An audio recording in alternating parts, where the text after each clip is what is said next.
ಕರ್ನಾಟಕದಲ್ಲಿ ಇದೇ ಮೊಟ್ಟ ಮೊದಲ ಬಾರಿಗೆ ಹ್ಯಾವೆಲ್ಸ್ ವತಿಯಿಂದ ಗ್ರೌಂಡ್ ಮೌಂಟ್ ಸೋಲಾರ್ ಅಳವಡಿಕೆ ಬೆಳಗಾವಿ ಜಿಲ್ಲೆಯ ರಾಮದುರ್ಗ ತಾಲೂಕಿನ ಗೊಡಚಿಯಲ್ಲಿ ಅದ್ದೂರಿಯಾಗಿ ಉದ್ಘಾಟನೆಗೊಂಡಿದೆ. ಹ್ಯಾವೆಲ್ಸ್ ಪಾರ್ಟ್ನರ್ ಆದ ಮಹಾಲಕ್ಷ್ಮಿ ಎಲೆಕ್ಟ್ರಿಕಲ್ಸ್ ಗೋಕಾಕ್ ವತಿಯಿಂದ ನಿರ್ವಹಣೆ. ಸ್ಥಳ ಬನ್ನೂರು, ರಾಮದುರ್ಗ ತಾಲೂಕು, ಬೆಳಗಾವಿ ಜಿಲ್ಲೆ. ಹ್ಯಾವೆಲ್ಸ್ ಸೋಲಾರ್ ವಿಶ್ವಾಸದಿಂದ ಶಕ್ತಿ, ಸೂರ್ಯನಿಂದ ಪ್ರೇರಣೆ.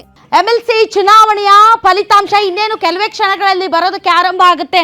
ನನಗೆ ಬರ್ತಾ ಇರುವಂತಹ ಲೇಟೆಸ್ಟ್ ಅಪ್ಡೇಟ್ ಪ್ರಕಾರ 8 ಜನ ಅಭ್ಯರ್ಥಿಗಳಿದ್ದಾರೆ. ಈ 8 ಜನ ಅಭ್ಯರ್ಥಿಗಳಲ್ಲಿ 5ನೇ ಅಭ್ಯರ್ಥಿಯಾಗಿ ಯಾರು ಗೆಲ್ತಾರೆ ಅನ್ನೋದೇ ಈಗಿರುವಂತಹ ಅತಿ ದೊಡ್ಡ ಕುತೂಹಲ. ಯಾಕೆ ಅಂದರೆ JDS ನ ಗೋವಿಂದರಾಜು और ವಿನಯ್ ಕಾರ್ತಿಕ್ ಇಬ್ಬರಲ್ಲಿ 5ನೇ ಅಭ್ಯರ್ಥಿಯಾಗಿ ಯಾರು ಗೆಲ್ತಾರೆ ಅನ್ನೋದೇ ಈಗಿರುವಂತಹ ಅತಿ ದೊಡ್ಡ ಕುತೂಹಲ. ಒಂದು ಮತ ಏನೋ ಅಸಿಂಧು ಆಗಿದೆ ಅನ್ನುವಂಥ ಸುದ್ದಿ ಬರ್ತಾ ಇದೆ. 222 ಶಾಸಕರ ಪೈಕಿ 1 ಮತ ಅಸಿಂಧು ಆಗಿದೆ. ಆ 1 ಮತ ಯಾರದ್ದು ಅನ್ನೋದು ಗೊತ್ತಾಗಲ್ಲ. ಬಿಕಾಸ್ ಇಟ್ಸ್ ಸೀಕ್ರೆಟ್ ವೋಟಿಂಗ್ ಆಗಿರೋದ್ರಿಂದ, ರಹಸ್ಯ ಮತದಾನ ಆಗಿರೋದ್ರಿಂದ ಯಾರದ್ದು ಅಸಿಂಧು ಆಗಿದೆ ಅನ್ನೋದೇ ಈಗ ವೆರಿ ವೆರಿ ಇಂಪಾರ್ಟೆಂಟ್. ಬಿಕಾಸ್ ಒಂದೊಂದು ಓಟು ಕೂಡ matters a lot. So JDS ನ ಶಾಸಕರ ಮತ ಅಸಿಂಧು ಆಗಿದೆಯಾ, BJP ಶಾಸಕರ ಮತ ಅಸಿಂಧು ಆಗಿದೆಯಾ, ಅಥವಾ ಕಾಂಗ್ರೆಸ್ನ ಶಾಸಕರ ಮತ ಅಸಿಂಧು ಆಗಿದೆಯಾ ಅನ್ನೋದೇ ಈಗಿರುವಂಥ ಕುತೂಹಲ. 222 ಶಾಸಕರ ಪೈಕಿ 221 ಶಾಸಕರ ಮತಗಳಷ್ಟೇ ಸಿಂಧು ಆಗಿದೆ. 221 ಶಾಸಕರ ಮತಗಳನ್ನಷ್ಟೇ ಪರಿಗಣಿಸಿದ್ದಾರೆ ಚುನಾವಣಾ ಅಧಿಕಾರಿಗಳು. ಹಾಗೆ ನೋಡಿದರೆ ಇವರು ಯಾರು ಬಸನಗೌಡ ಪಾಟೀಲ್ ಯತ್ನಾಳ್ ಅವರು ಬಹಿರಂಗವಾಗಿ ನಾನು BJPಗೆ ವೋಟ್ ಹಾಕ್ತೀನಿ, ಬಿಕಾಸ್ BJP ಚಿಹ್ನೆಯಿಂದ ಗೆದ್ದಿದ್ದೀನಿ, ಹಾಗಾಗಿ ನಾನು BJPಗೆ ವೋಟ್ ಹಾಕಬೇಕಾಗಿರೋದು ನನ್ನ ಒಂದು ನೈತಿಕತೆ, ಹಾಗಾಗಿ ನಾನು BJPಗೆ ವೋಟ್ ಹಾಕ್ತೀನಿ ಅಂತ ಹೇಳಿದ್ದನ್ನು ಉಗ್ರಪ್ಪ ಅವರು ಪ್ರಶ್ನೆ ಮಾಡಿದ್ರು ಚುನಾವಣಾ ಅಧಿಕಾರಿಗಳಿಗೆ. ಅವರ ಮತವನ್ನು ಅಸಿಂಧು ಮಾಡಬೇಕು ಅಥವಾ ಅವ್ರಿಗೆ ಮತ ಚಲಾವಣೆ ಮಾಡೋದಕ್ಕೆ ಅವಕಾಶ ಕೊಡಬಾರ್ದು ಅಂತ. ಸೊ ಮತಗಟ್ಟೆಯ ಪ್ರಮೈಸಸ್ ಅಲ್ಲಿ ಅದನ್ನು ಹೇಳಿಲ್ಲ, ಆದ್ದರಿಂದ ಹೊರಗಡೆ ಎಲ್ಲೋ ಹೇಳಿದ್ದಾರಾದ್ದರಿಂದ ಅದನ್ನು ಕೌಂಟ್ಗೆ ತಗೊಳಕ್ಕಾಗಲ್ಲ ಅಂತ ಬಸನಗೌಡ ಪಾಟೀಲ್ ಯತ್ನಾಳ್ ಅವರಿಗೆ ವೋಟ್ ಹಾಕೋದಕ್ಕೆ ಅನುವು ಮಾಡಿಕೊಟ್ರು ಚುನಾವಣಾಧಿಕಾರಿ ವಿಶಾಲಾಕ್ಷಿ ಅವರು. ಹೀಗಾಗಿ 1 ಮತ ಅಸಿಂಧು ಆಗಿದೆ ಅನ್ನೋದು ಈಗ ಬರ್ತಾ ಇರುವಂತಹ ಲೇಟೆಸ್ಟ್ ಮಾಹಿತಿ. ಈಗ ಇನ್ನೇನು ಕೆಲವೇ ಕ್ಷಣಗಳಲ್ಲಿ ಫಲಿತಾಂಶ ಕೂಡ ಬರೋದಕ್ಕೆ ಆರಂಭ ಆಗುತ್ತೆ.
ಇನ್ನೇನು ಕೆಲವೇ ಕ್ಷಣಗಳಲ್ಲಿ ವಿಧಾನ ಪರಿಷತ್ ಚುನಾವಣೆಯ ಫಲಿತಾಂಶ ಪ್ರಕಟ ಆಗುತ್ತೆ.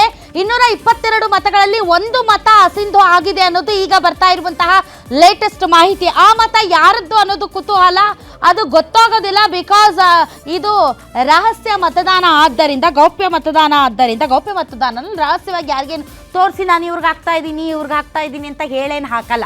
ಹಾಗಾಗಿ ಯಾರು ಹಾಕಿದ್ದಾರೆ ಅನ್ನೋ ಲೆಕ್ಕಾಚಾರ ಸಿಗೋದಿಲ್ಲ.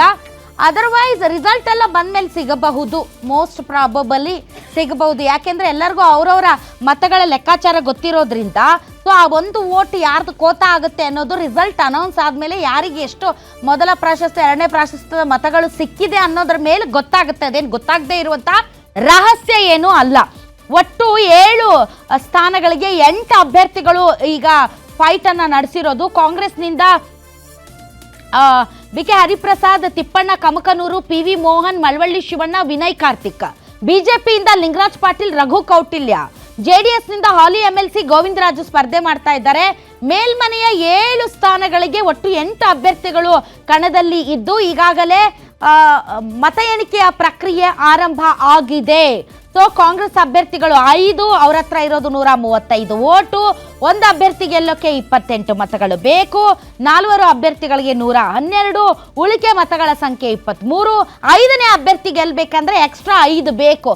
ಸಂಭವ ಪಕ್ಷೇತರರು ಸೇರಿದಂತೆ ಯಾರು ಬಿಜೆಪಿಯಿಂದ ಉಚ್ಚಟ್ಟಿತರಾಗಿದ್ದಾರೋ ಶಿವರಾಮ್ ಹೆಬ್ಬಾರ್ ಅಂಡ್ ಸೋಮಶೇಖರ್ ಅವರ ಓಟ್ಗಳಿಂದ 5ನೇ ಅಭ್ಯರ್ಥಿಯನ್ನ ಸಂಭವ ಅವರು ಮ್ಯಾನೇಜ್ ಮಾಡ್ದಂಗೆ ಕಾಣ್ತಾ ಇದೆ. ಬಿಕಾಸ್ ವಿನಯ್ ಕಾರ್ತಿಕ್ ಹಿಂಗೆ ವಿಕ್ಟ್ರಿ ಸೈನ್ ಅನ್ನ ತೋರಿಸಿ ಓಡಾಡ್ತಾ ಇದ್ದಾರಂತೆ. ದಟ್ ಮೀನ್ಸ್ ಅವ್ರಿಗೆ ಏನಾದರೂ ಆ ವಾಸನೆ ಬಡ್ದಿದೆಯಾ ಮೂಗ್ಗೆ, ಅಥವಾ ಓಟ್ ಹಾಕಿದ್ಮೇಲೆ ಎಲ್ಲ ಶಾಸಕರನ್ನ ಕೇಳಿರ್ತಾರೆ ಮತ್ತು ಅಡ್ಜಸ್ಟ್ಮೆಂಟ್ ಇರುತ್ತೆ.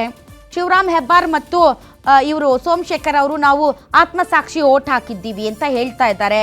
ಆತ್ಮಸಾಕ್ಷಿ ಅಂದರೆ ಅದರ ಡೆಫಿನೇಷನ್ ಏನು ಅಂತ ಕೇಳಬೇಕಾದಂಥ ಪರಿಸ್ಥಿತಿ. ಬಿಕಾಸ್ ನೀವು ಒಂದು ಚಿಹ್ನೆಯಲ್ಲಿ ಗೆದ್ದಿರ್ತೀರಾ, ಇನ್ನೊಂದು ಚಿಹ್ನೆಗೆ ನೀವು ಓಟ್ ಹಾಕಿದರೆ ಅದು ಎಂಥ ಆತ್ಮಸಾಕ್ಷಿ ಅನ್ನೋದು ನನಗಂತೂ ಗೊತ್ತಿಲ್ಲ ಅಪ್ಪ. ಆತ್ಮಸಾಕ್ಷಿ ಇದ್ದಿದ್ರೆ ಅವರು ಕಾಂಗ್ರೆಸ್ ಬಿಟ್ಟು ಬಿಜೆಪಿಗೆ ಹೋಗ್ತಾ ಇರಲಿಲ್ಲ. ಆತ್ಮಸಾಕ್ಷಿ ಇದ್ದಿದ್ರೆ ಬಿಜೆಪಿಯಲ್ಲಿ ಇದ್ಕೊಂಡು ಕಾಂಗ್ರೆಸ್ ಜೊತೆಗೆ ಗುರುತಿಸ್ಕೊಳ್ತಾ ಇರಲಿಲ್ಲ.